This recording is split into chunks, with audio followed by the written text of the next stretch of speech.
अस्सलामुअलैकुम व्यूअर्स, हमारे पास in chapter है 9th का दी सेल। इसमें हम पढ़ते हैं कि सेल क्या है, सेल में कितनी ऑर्गेनेलिज मौजूद होती हैं, सेल कौन से फंक्शन परफॉर्म करता है और कौन कौन सी ऑर्गेनेलिज जो है वो डिफरेंट फंक्शन परफॉर्म करती हैं। ये हमारे पास एक चैप्टर है, इसमें हम ये सब पढ़ेंगे। इसके बाद इससे पहले कि आप हम चैप्टर शुरू करें, आप मेरी चैनल को सब्सक्राइब कर दें और वीडियोस को पूरा देखें और बेल आइकन को प्रेस कर दें ताकि आने वाली वीडियोस आपको बगैर किसी मुश्किल के मिल सकें। अब सेल क्या है? Cell structural and functional unit of life. Functional structure and functional unit of life यानी कि सेल जो है, सेल से मिलके हमारी बॉडी बनी हुई होती है। ये स्ट्रक्चरल हो गया और फंक्शनल कौन कौन से फंक्शन परफॉर्म करवाता है, ये हमारे पास structural and functional unit of life. इसकी बेस पे हमारी बॉडी परफॉर्म करती है। सेल्स जो है वो carries all the activities of life, ठीक है, और ये कैरीज करते हैं एक्टिविटीज़ ऑफ लाइफ यानी कि सारी एक्टिविटीज़ जो हो रही होती हैं वो सेल की मदद से हो रही होती हैं। अब क्या है? Cell are the building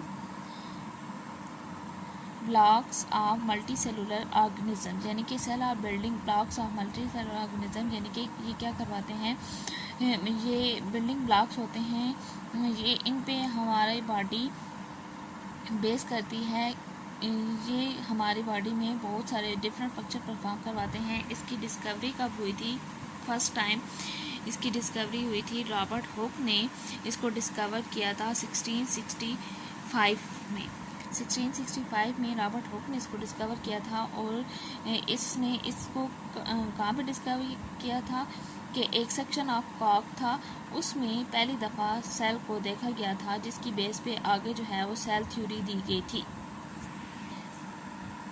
Robert Hooke ने सेल को डिस्कवर किया था फर्स्ट टाइम, ठीक है। इस रॉबर्ट हुक ने क्या किया था कि कॉक के सेक्शन में इसने सेल को डिस्कवर किया था।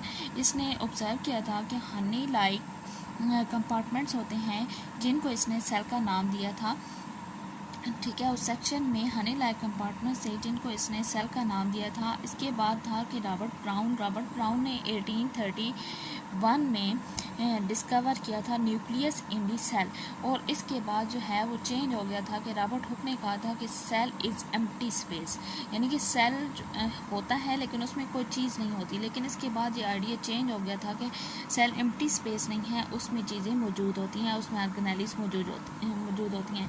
एक और साइंटिस्ट था लॉरेंस हॉगन इन 1805। उसने कहा था कि all living things made up of cell, all living things are made of cells, ठीक है, कि यानी ऑल लिविंग थिंग्स यानी कि सारी जानदार चीज़ें वो सेल से मिलकर बनी हुई होती हैं, इसने कहा था। जिसकी वजह से जो है वो आगे सेल थ्योरी दी गई थी। दो साइंटिस्ट थे, एक शिल्डन और एक शवान, इन्होंने सेल थ्योरी दी थी।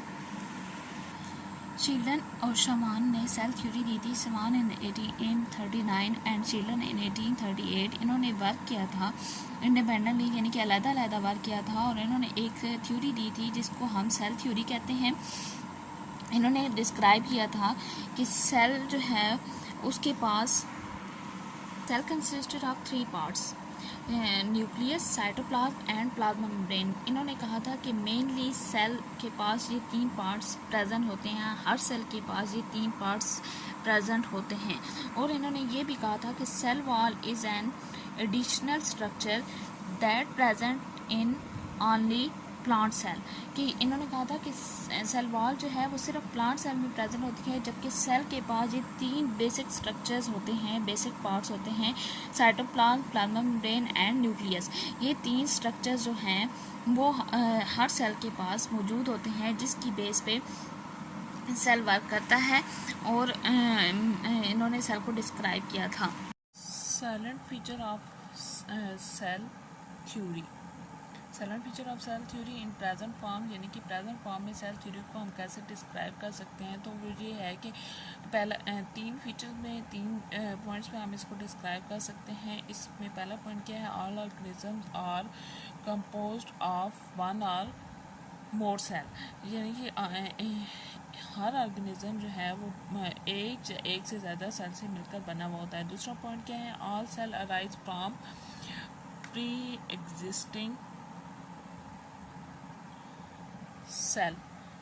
All cell arise from pre existing cell, यानी कि जो सेल पहले से मौजूद होते हैं उनके बिना उनकी बेस पे नए सेल ईजाद होते हैं। नए सेल की प्री एग्जिस्टिंग सेल डिवाइड करते हैं और नए सेल बनते हैं माइटोसिस के ज़रिए। Cells are the basic structure and functional unit of life.